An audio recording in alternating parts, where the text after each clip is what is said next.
आप देख रहे हैं वेरी न्यूज़ी और मैं हूं समीन नवाज। आज हम कुछ बात करेंगे डेंगू के बढ़ते हुए मर्ज के हवाले से। पाकिस्तान में अभी कोरोना के जो मरीज़ हैं उनकी तादाद में कमी वाकई नहीं हो सकी थी कि एक और नए मर्ज ने सर उठा लिया है। और डेंगू का ये मर्ज पाकिस्तान में कोई नया मर्ज नहीं है, बल्कि हर साल अक्टूबर से लेकर और दिसंबर तक बताया जाता है कि इस मर्ज में मुब्तला लोगों की तादाद में इजाफा हो जाता है, जिसकी वजह एहतियाती तदाबीर इख्तियार ना करना बताई जाती हैं। पाकिस्तान की अगर हम बात करें तो सूबा खैबर पख्तूनख्वा और सूबा पंजाब दो बड़े सूबे ऐसे हैं जहां पर एक बड़ी तादाद में लोग इस मर्ज में मुब्तला हो रहे हैं। और उनके इलाज मुआवजे के हवाले से जो इक़दाम देखे जा रहे हैं हुकूमतों की जानिब से, सूबाई हुकूमतों समेत वफाकी हुकूमत की तर्ज पर जो इक़दाम किए जाने चाहिए वो उस तर्ज के नहीं है जिस तरह से सरकारी अस्पतालों में इस वक्त सूरत हाल हमें नज़र आ रही है। इसके अलावा जो अद्वियात की अगर हम बात करें तो जिस तरह से ये देखा जाता है कि जब किसी चीज़ की डिमांड बढ़ जाती है तो उसकी जो बाज़ार में उसकी जो नज़र आता है कि हमें चीज़ मौजूद है उसकी शॉर्टेज हो जाती है, या फिर उसको मसनूई तौर पर जो है वो कम करार दे दिया जाता है और कहा जाता है कि मार्केट में ये कम अवेलेबल है।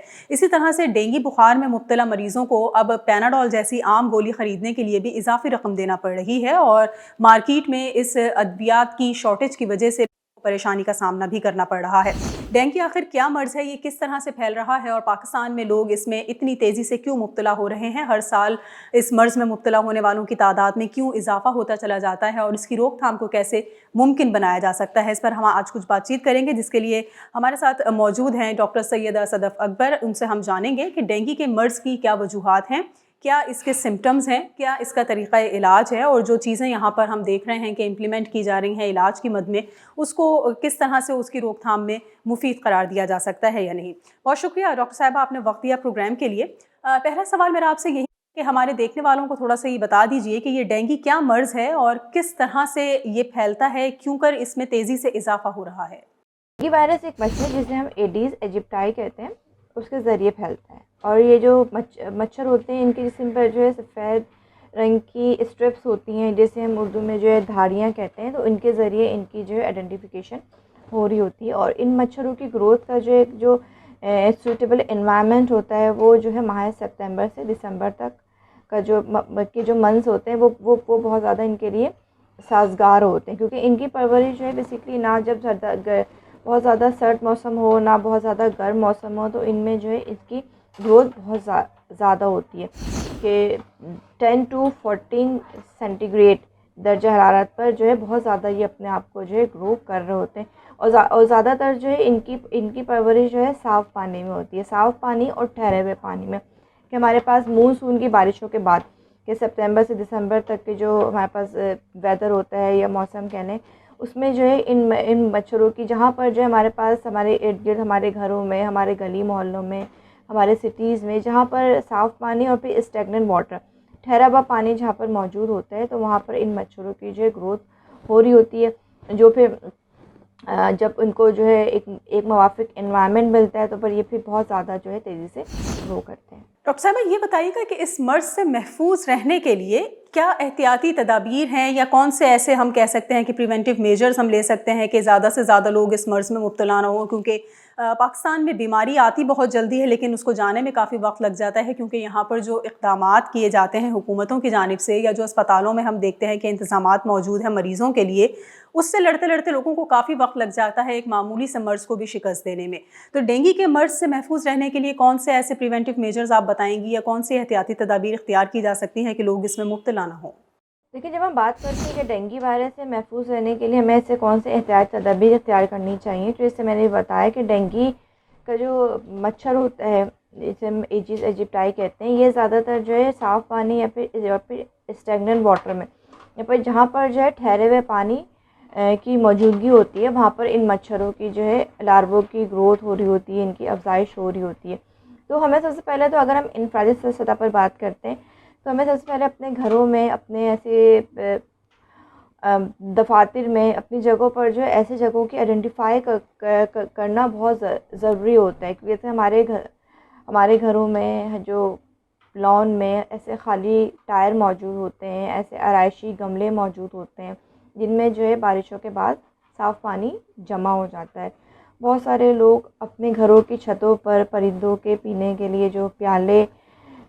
रख रहे होते हैं, उनमें जो पानी अगर काफ़ी अरसे तक मौजूद रहे तो वहाँ पर भी जो है इन मच्छरों की अफजाइश हो रही होती है। इसके अलावा एसी के आउटलेट्स होते हैं, रूम कूलर के जो जहाँ पर पानी स्टोर हो रहा होता है वहाँ पर भी जो है इन मच्छरों की ग्रोथ हो रही होती है। बहुत सारे लोग पानी को स्टोर करने के लिए जो है बकेट्स का, कंटेनर्स का इस्तेमाल करते हैं। तो उन कंटेनर्स में भी अगर बहुत अरसे तक पानी एक जगह स्टोर किया हुआ रखा हुआ है तो वहाँ पर भी जो है इन मच्छरों की अफज़ाइश हो रही होती है। सबसे पहले तो हम अपने घरों में इसको आइडेंटिफाई करें और जहाँ जहाँ पर हमने कहीं पानी को स्टोर किया हुआ है उसको, उन पानी को जो है हमेशा ढक कर रखें, ताकि उन पानी में और किसी किस्म की जो है कंटेमिनेशन के एडअप होने के साथ साथ डेंगू मच्छरों की अफज़ाइश को भी नामुमकिन बनाया जा सके। और फिर उसके बाद अपने घरों में ऐसी जगहों को आइडेंटिफाई करके वहाँ से उन स्टेगनेंट वाटर्स को, ठहरे हुए पानी को फ़ौरी तौर पर रिमूव करें। और जब हम बात करते हैं हुकूमती सतह पर जो है डेंगू के मैनेजमेंट के हवाले से या इसके हिफाजती इक़दामात के हवाले से, तो जो हमारे गली मोहल्लों में, हमारी सड़कों पे, रोड्स पर अगर कहीं पर स्टेगनेंट वाटर मौजूद है, ऐसा पानी मौजूद है जहाँ पर ख़दशा हो कि वहाँ पर इन डेंगू मच्छरों की ग्रोथ या फिर उनकी अफज़ाइश हो सकती है, तो वहाँ से उसको जो है फ़ौरी तौर पर रिमूव करना चाहिए। ओके डॉक्टर साहब, ये भी बताइए कि अगर किसी शख्स को डेंगू हो जाए, एक तो आपने एहतियात कर ली और आप उससे महफूज रहे, लेकिन वो लोग जो बद एहतियाती की वजह से या लाइल्मी की वजह से इस मर्ज़ में मुब्तला हो गए, उनके लिए क्या किया जाए, उनका क्या तरीक़ा इलाज होगा और वो किस तरह से इस मर्ज़ को शिकस्त दे सकते हैं? हम जब बात करते हैं कि डेंगू बुखार में जो है अगर किसी को डेंगू फीवर हो जाता है तो उसको क्या करना चाहिए। सबसे पहले तो ये कि उसमें जो है पानी का ज़्यादा से ज़्यादा इस्तेमाल करें। ऐसे फ्रूट्स, वेजिटेबल्स का इस्तेमाल करें जिनमें वाटर कंटेंट ज़्यादा, क्योंकि जितने हम जो है अपने आप को हाइड्रेटेड रखेंगे, पानी का इस्तेमाल ज़्यादा करेंगे, उतना ही जो है हम जो है इस बीमारी से अपने आप को जो है क्योर कर सकते हैं। और फिर इसके अलावा जो है हेल्दी फूड्स का इस्तेमाल करें, जंक फूड्स का, स्पाइसी फूड्स का, बाहर के खानों का के इस्तेमाल से गुरेज करें और ऐसी डाइट इस्तेमाल करें जो है हेल्दी डाइट हो, जिसमें आपके पास तमाम बेसिक या फिर नेसेसरी न्यूट्रिशंस मौजूद है, जैसे विटामिन डी है, कैल्शियम का इस्तेमाल है, डिफरेंट टाइप्स के मिनरल्स का इस्तेमाल है। तो ऐसी चीज़ों का इस्तेमाल ज़्यादा करें जो हमारी बॉडी को जो है एनर्जी दें और जो हमारे इम्यून सिस्टम को बूस्ट अप करने में एक इम्पॉर्टेंट रोल प्ले करें। और इसके साथ साथ ये कि जैसे मैंने बताया कि जो है अपने डॉक्टर की रिकमेंडेशन के मुताबिक अपने सीबीसी का टेस्ट जो है बार बार करवाएं, क्योंकि सीबीसी का टेस्ट जब हम बार बार करवाते हैं तो हमें अपनी जो है एक ब्लड प्रोफाइल मालूम होती रहती है। तो हमारे ब्लड में अगर कोई चेंजेस आ रही है, हमारे WBCs में, हमारे प्लेटलेट्स काउंट में अगर कोई चेंजेस आ रही है तो वो फिर हमें नज़र आ रही होती है। और ऐसी मेडिसिन का या सेल्फ मेडिकेशन का इस्तेमाल बिल्कुल नहीं करें। एसिड से या ऐसी कोई खून पतली करने वाली अद्वियात जो मौजूद होती हैं उनका इस्तेमाल बिल्कुल ना करें, क्योंकि वो आगे जाकर जो है फर्दर कॉम्प्लिकेशंस भी जो है क्रिएट कर सकते हैं। और सेल्फ मेडिकेशन से अवॉइड करें। अगर आपको कोई मेडिकेशन इस्तेमाल करनी है फ़ीवर के लिए, आपके जो है बॉडी पेन के लिए, तो डॉक्टर की रिकमेंडेशन के मुताबिक इस्तेमाल करें। ठीक है, ये भी बताइएगा डॉक्टर साहिबा कि जिस तरह से मुख्तलिफ बीमारियों के बारे में ये कॉन्सेप्ट पाया जाता है कि ये मर्ज़ एक शख्स से दूसरे शख्स को लग सकता है, जिस तरह से रिसेंटली हमने कोरोना की बात की तो कोरोना में बहुत ज़्यादा सोशल डिस्टेंसिंग के ऊपर फोकस किया गया कि ये एक शख्स से दूसरे शख्स में बआसानी मुंतकिल हो जाएगा अगर दरमियानी फासला ना नज़र आया। तो क्या डेंगू को भी ऐसा ही एक मुतादी मर्ज़ समझ लिया जाए कि ये एक से दूसरे को बआसानी लग सकता है, या इसके लगने के तरीक़ाकार कुछ तब्दील हैं? देखिए, हम जब बात करते हैं कि डेंगू एक मुतादी मर्ज़ है, तो डेंगू जो है ये डेंगू का वायरस हम कहते हैं, वो एक फ़र्द से दूसरे फ़र्द में इस तरीके से फैलता है कि अगर एक डेंगू से मुतासिरा मरीज़ है, उसको अगर एक नॉर्मल मच्छर बाइट कर लेता है तो उस मच्छर के अंदर जो है वो डेंगू वायरस ट्रांसफ़र हो जाता है। और फिर वो मच्छर जब एक नॉर्मल शख्स को बाइट करता है तो वो फिर वो डेंगू वायरस उस नॉर्मल शख्स में जो है ट्रांसफ़र कर देता है। तो इस तरीके से जो है ये पूरी एक साइकिल या एक चेंज जिसे हम कहते हैं वो चलती है। तो डेंगू में जो है डेंगू के मर्ज़ में ये चीज़ हमें जानना बहुत इम्पॉर्टेंट है कि बहुत से लोगों के जहन में ये सवाल होता है कि अगर डेंगू के मर्ज़ के मरीज़ के साथ अगर हम उठ बैठ रहे हैं, खा पी रहे हैं, उसके साथ हम मौजूद हैं, तो ये मर्ज़ जैसे डिफरेंट टाइप के हमारे पास कोविड-19 के हवाले से अगर हम बात कर लें या डिफरेंट टाइप के इन्फेक्शस डिजीज़ के हवाले से अगर हम बात करें, तो ये मर्ज़ जो है एक फ़र्द से दूसरे फ़र्द में जिस तरह से ट्रांसफ़र होता है, तो डेंगू का मर्ज़ इस तरीके से ट्रांसफ़र नहीं होता। ये सिर्फ जो है एक मच्छर से दूसरे मच्छर के ज़रिए ही या फिर मच्छरों के ज़रिए ही जो है ट्रांसफ़र होता है। इसीलिए जो है हम डेंगू वायरस के या डेंगू मर्ज़ से जो है मुतासिर अफराद जो होते हैं उनको ऐसे आइसोलेटेड प्लेस में रखा जाता है ताकि उनको जो है कोई मच्छर बाइट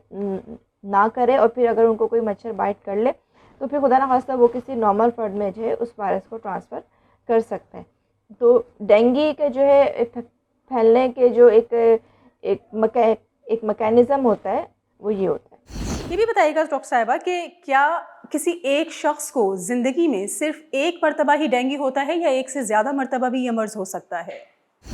देखिए, ये बहुत अच्छा एक सवाल आपने किया कि जो है डेंगू या किसी को अगर एक बार हो जाए तो उसको दोबारा होगा कि नहीं होगा। ये सवाल बहुत से लोगों के जहन में होता है। बहुत से लोग ये समझते हैं कि अगर उनको ज़िंदगी में लाइफ में एक बार डेंगू हो गया तो उनको दोबारा कभी डेंगू नहीं होगा। लेकिन देखिए, डेंगू के जो है 4 सीरोटाइप्स होते हैं: dengue virus 1, dengue virus 2, dengue virus 3 and dengue virus 4। अगर डेंगू वायरस 1 से कोई शख्स अगर एक्सपोज हो चुका है, उसको वो डेंगू वायरस 1 से उसका जो है मर्ज़ लाग हो चुका है, तो आगे जाकर उसके पास लाइफ में कभी भी जो है ये डेंगू वायरस 2, 3, 4 से जो है एक्सपोजर होने के चांसेस मौजूद होते हैं।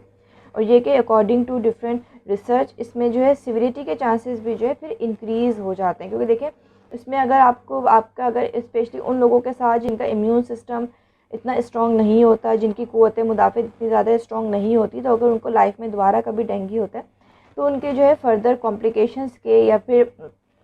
सीवियर टाइप के जो है कॉम्प्लिकेशंस के जो है चांसेस ज़्यादा होते हैं।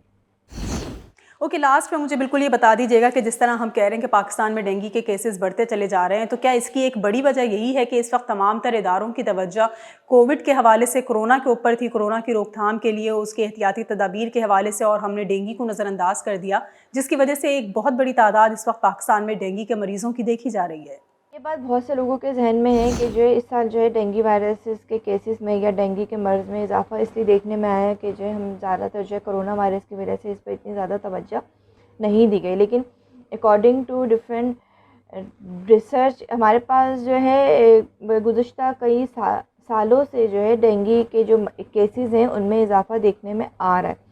तो अगर देखें ये एक तरफ अगर हम इस चीज़ को देखें कि जो है कोरोना वायरस की वजह से डेंगू की जो है मर्ज़ की रोकथाम के हवाले से, उसकी मैनेजमेंट या फिर कंट्रोल के हवाले से खातिर खा इक़दाम नहीं किए गए, तो अगर हम पहले से जो है इसकी अगर हम मैनेजमेंट कर लें, इसको पहले से अगर हम कंट्रोल कर लें, क्योंकि देखिए ये तो एक ऐसी सीज़नल डिज़ीज़ है जो अब हमें हर साल जो है देखने में आ रही होती है। इसके हमें हर साल जो है बहुत ज़्यादा केसेस नज़र आ रहे होते हैं। तो अगर हम मानसून की बारिशों से पहले ही या इसके जो ब्रीडिंग सीज़न है अगर हम उसके जो है स्टार्ट होने से पहले अगर हम इसके जो है ब्रीडिंग कंट्रोल की तरफ इसको अगर हम या इसकी जो है ब्रीडिंग मैनेजमेंट की तरफ अगर इस पर हम तवज्जो दें तो हम बहुत हद तक जो है डेंगू के केसेस को जो है कंट्रोल कर सकते हैं। क्योंकि देखें हमारे पास ऐसी बहुत सारी मानसून की बारिशों के बाद हमारे पास रोड पे ऐसे बहुत सारी एरियाज़ हैं जहाँ पर काफ़ी अरसे तक जो है पानी मौजूद रहता है। तो उन सब पर जो है हमें पहले से जो है मॉस्किटो किलर जो हमारे पास स्प्रे होते हैं वो हमें जो है करने चाहिए। और सबसे पहले तो हमें ये कोशिश करनी चाहिए कि उन इलाकों में हम बारिश का पानी जमा ही ना होने दें। और फिर स्पेशली अगर हम इंडिविजुअल वे में बात करते हैं, जैसे मैंने बताया कि हम अपने घरों में ऐसी जगहों को आइडेंटिफाई करें कि जहाँ पर जो है बारिश के बाद पानी जमा होने के या पानी स्टोर होने के चांसेस मौजूद होते हैं। तो सबसे पहले हम अपने घरों में आइडेंटिफाई करें, उसके बाद हम जो है गली मोहल्लों में हम अपने जो है सेक्टर वाइज उस चीज़ को देखें, ताकि हम जो है बेसिकली हमें जो है डेंगू मच्छरों की जो है ब्रीडिंग की जो उसकी जो अफजाइश का जो मौसम होता है उससे पहले हमें इनकी जो है जो एक कंट्रोल है वो हमें उस पर करना चाहिए, ना कि हम जब डेंगू मच्छर बहुत ज़्यादा फैल जाएँ उसके बाद फिर हम इस पर जो है तवज्जो दें। तो अगर हम इसके मौसम के शुरू होने से पहले ही अगर हम उसकी मैनेजमेंट और कंट्रोल पर जो है खातिर खा इक़दाम कर लेंगे तो बहुत हद तक जो है हम डेंगू के केसेस को भी जो है कंट्रोल करने में कामयाब हो। बहुत शुक्रिया डॉक्टर सदफ़ अकबर हमारे साथ मौजूद थी आज के इस प्रोग्राम में, और हमने कुछ बातचीत की डेंगू के मर्ज़ के हवाले से, और जिस तरह से हमने बात की कि जब कोई मर्ज़ आता है तो वो बहुत जल्दी स्प्रेड हो जाता है, उसके फैलने में तो ताख़ीर नहीं होती, लेकिन उस मर्ज़ को कंट्रोल करने में, उसको ख़त्म करने में और लोगों को उसको शिकस्त देने में काफ़ी वक्त का सामना रहता है। और जिस तरह से ये कहा जा रहा है कि एक बड़ी वजह इसमें न सिर्फ हुकूमती इंतज़ामात हैं बल्कि कुछ लोगों की भी बदएहतियाती है, वो एहतियाती तदाबीर इख्तियार ना करना है, जिसकी वजह से वो किसी भी ऐसे मूज़ी मर्ज़ में मुब्तला हो जाते हैं जिसकी वजह से अक्सर व बेशतर अपनी जान से भी हाथ धोना पड़ते हैं। आज के इस प्रोग्राम के लिए इतना ही। एक और प्रोग्राम के साथ दोबारा हाजिर होंगे। प्रोग्राम टीम के साथ समीन नवाज को इजाज़त दीजिए। अल्लाह निगहबान।